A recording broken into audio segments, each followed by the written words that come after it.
Hi everybody, Tom Oates from the Wisconsin State Journal and madison.com here, and we're about 10 days away from the Badgers season opener against LSU, and of course that means we're getting perilously close to finding out the answer to the biggest question of the season: who will be Wisconsin's starting quarterback in 2016?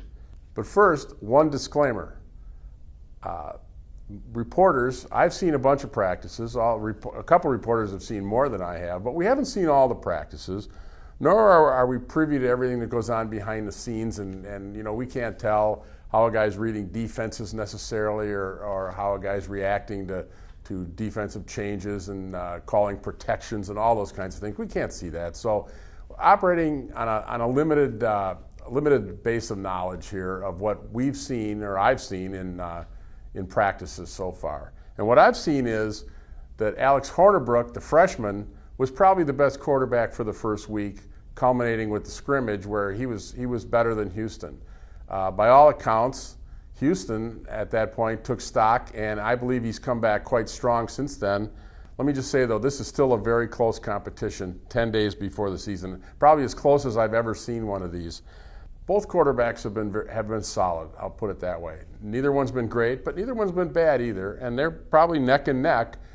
This is going to be Paul Chryst' call, obviously, and I think he's got a tough decision.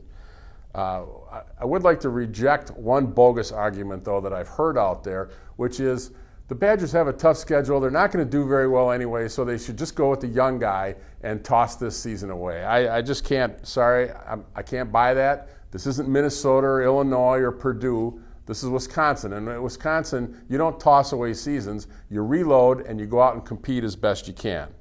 Who should the quarterback be?